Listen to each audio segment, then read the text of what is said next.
უკანასკნელი თვეების განმავლობაში კრემლის გავლენა ქართულ პოლიტიკაზე მინიმუმამდე შემცირდა. მოსკოვი ძირითადად გაურკვეველი წარმოშობის არასამთავრობო ორგანიზაციებთან, ჟურნალისტებთან და ინტელიგენციის წარმომადგენლებთან მუშაობს. პრეზიდენტობის მოსკოველი კანდიდატი ევრალიძეც კარიკატურული პერსონაჟის როლს სავარაუდოდ ვერ გასდება. როგორც ჩანს, საქართველოს მიმართულებით წარუმატებელი სერიით უკმაყოფილო პუტინმა საკადრო ცვლილებაც განახორციელა და საქართველოს მორჯულების ახალ უფროსად ევგენი პრიმაკოვი დანიშნა.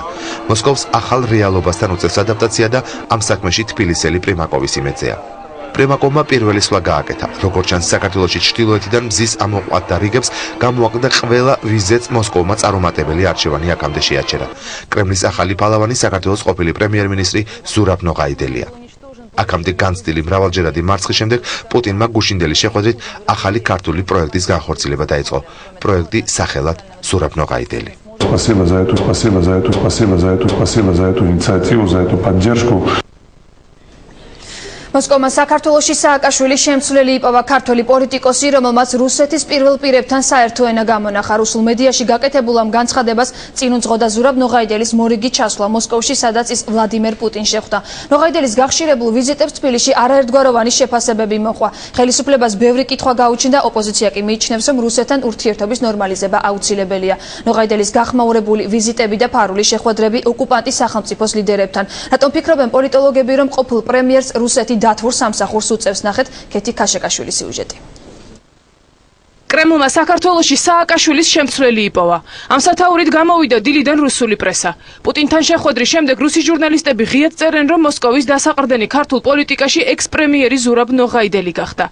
საუბარი ამ თემაზე მას შემდეგ დაიწყო, რაც ნოღაიდელმა რუსეთის ხელისუფლების პირველ პირებთან მოლაპარაკებები გამართა. პირველი შეხვედრა ექს-პრემიერს რუსეთის დედაქალაქში საქართველოდან წასულ ბიზნესმენებთან და დიასპორის წარმომადგენლებთან ჰქონდა. რა თქვა ბატონმა ზურაბმა, მე აბსოლუტურად არ ვეთანხმებ და რისთვის მოვიდა არც ეგ მეს. დიასპორასთან შეხვედრის მოტივით მოსკოვში ჩასულმა ზურაბ ნოღაიდელმა მალე საქართველოდან წასული ბიზნესმენის გოჩა სასოხოვის დახმარებით კონტაქტები რუსეთის სათათბიროს წევრებთან დააყარა. 25 ნოემბერს ნოღაიდელმა პირველად განაცხადა, რომ მოსკოვში მისი ვიზიტის მიზანი რუსეთის ხელისუფლებასთან ურთიერთობების დათბობაა. იმავე დღეს ნოღაიდელს რუსეთის საგარეო საქმეთა სამინისტროსა და სავაჭრო სამრეწველო პალატაში ევგენი პრიმაკოვმა უმასპინძლა. პრიმაკოვისა და ნოღაიდელის შეხვედრა სწორედ რუსეთის სავაჭრო სამრეწველო პალატის ხელმძღვანელის დაბადების დღის შემდეგ შედგა, სადაც პუტინმა პრიმაკოვს საქართველოსთან ურთიერთობების დარეგულირება დაავალა. Примакова Евгения Максимовича. პრიმაკოვთან შეხვედრის შემდეგ ზურაბ ნოღაიდელი მოსკოვიდან პირდაპირ ცხინვალში ჩავიდა. მაშინ ოკუპირებული ქართული რეგიონის კარი მისთვის რამდენიმე საათით გაიღო. ექს-პრემიერი კოკოიც შეხვდა სეპარატისტების ლიდერთან თანამშრომლობის აუცილებლობაზე ისაუბრა და ცხინვალი ტირწნისიდან გატაცებულ ბავშვებთან ერთად დატოვა. მაშინ ცხინვალიდან ვიქტორ ბუჩუკური, ლევან ხმიადაშვილი და გიორგი არჩვაძე თომას ჰამერბერგთან ერთად უნდა გამოეშვათ, თუმცა სეპარატისტებმა გადაწყვეტილება შეცვალეს და გათავისუფლებული ბავშვების დე-ფაქტო საზღვარზე გადმოყვანის უფლება ზურაბ ნოღაიდელს მისცეს.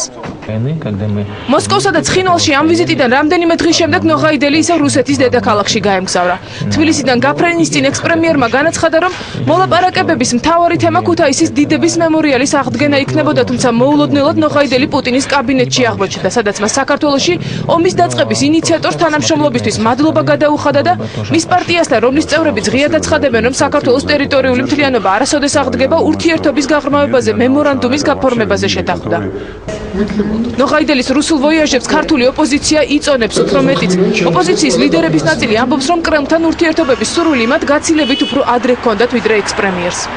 მთავარი წარმატება არის ის, რაც ზურაბ ნოღაიდელმა მოახერხა, რომ მან შეძლო ის, რასაც რამდენიმე წელია უშედეგოდ ცდილობს მიხეილ სააკაშვილის, არის ვლადიმერ პუტინთან შეხვედრა და დიალოგის დაწყება. ჩვენ მოვისმენთ, რას გვთავაზობს რუსეთი, რას გვთავაზობს ამერიკა და რაც საქართველოს ჯობია, იმას გავაკეთებთ. ბატონ ზურაბ ნოღაიდელს და რუსეთის ხელისუფლებას და კონკრეტულად პუტინს დაემართა ერთი რამ, რაც ცნობილ გამოთქმაში ასე ჟღერს, რომ ქაჩალმა ჯერ არ მოიფხანა და შემდეგ მოიგლიჯაო.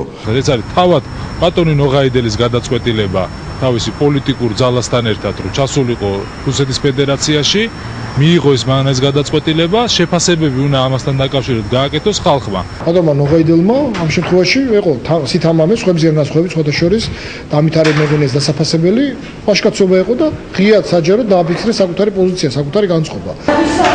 პოლიტიკოსები და ექსპერტები მიიჩნევენ, რომ ოპოზიციის ლიდერების ამ განცხადებაში გასაკვირი არაფერი არ, რადგან მათი ინფორმაციით რუსეთში წასვლამდე ექს-პრემიერი თითქმის ყველა მათგანს შეხვდა. მათი განმარტებით ოპოზიციამ რეალური სახე გამოაჩინა.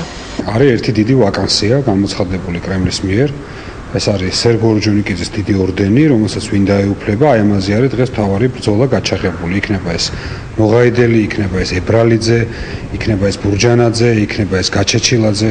დიდი კონკურსია გამოცხადებული, ვინ დაეუფლება სერგო ორჯონიკიძის ამ ორდენს. პუტინს თუ უნდა აღადგინოს საჰაერო მიმოსვლა ან ვიღაცა გაანთავისუფლოს ან რაღაც ძეგლი ააშენოს, არც ნოღაიდელი და არც არანაირი ოპოზიციონერი პოლიტიკოსი არ ჭირდება. მას უნდა იმის დემონსტრირება, რომ ის არ ცნობს საქართველოს ხელისუფლებას, საერთოდ არ სცემს პატივს საქართველოს როგორც სახელმწიფოს. ამიტომ ის რაღაც სახელმწიფოებრივ გადაწყვეტილებებზე ელაპარაკება ოპოზიციის ლიდერებს. ექსპერტების ნაწილს ნოღაიდელის მისამართით კონკრეტული კითხვები აქვს. როგორ გამდიდრდა ესე მოკლე დროში ნოღაიდელი მაშინ, როდესაც მას თანამდებობა არ ჰქონდა რა? მსგავსი კითხვები ექს-პრემიერის ქონებასთან დაკავშირებით მას შემდეგ გაჩნდა, რაც ნოღაიდელი თანამდებობიდან წავიდა. ექსპერტები ამბობენ, რომ სწორედ ამ დროს გამოაშკარავდა მისი ქონებაც. სოსო ცინცაძე მიიჩნევს, რომ ქართულ პოლიტიკაში არც თუ რეიტინგულ ნოღაიდელს მოუწევს იმის მტკიცება, რომ ის რუსეთის სამსახურში არ დგას. ნოღაიდელმა უნდა ამტკიცოს, ახლა მე არ ვიცი შეეძლებს თუ არა ამის დამტკიცებას, ან რამდენად დამაჯერებელი იქნება თქვათ მის მიერ აი ამის დამტკიცება რა. მე არ უნდა დამტკიცოს ის, რომ ის რუსეთის სამსახურში კი არა, საქართველოს სამსახურშია. ზურაბ ნოღაიდელი აღმოჩნდა ერთადერთი ქართველი პოლიტიკოსი, რომელიც აგვისტოს ომის შემდეგ პრემიერ-მინისტრ პუტინს ღიად შეხვდა. ექსპერტები ვარაუდობენ, რომ ნოღაიდელის რუსეთში ვიზიტის შემდეგი ადრესატი შესაძლოა რუსეთის პირველი პირი დიმიტრი მედვედევი იყოს.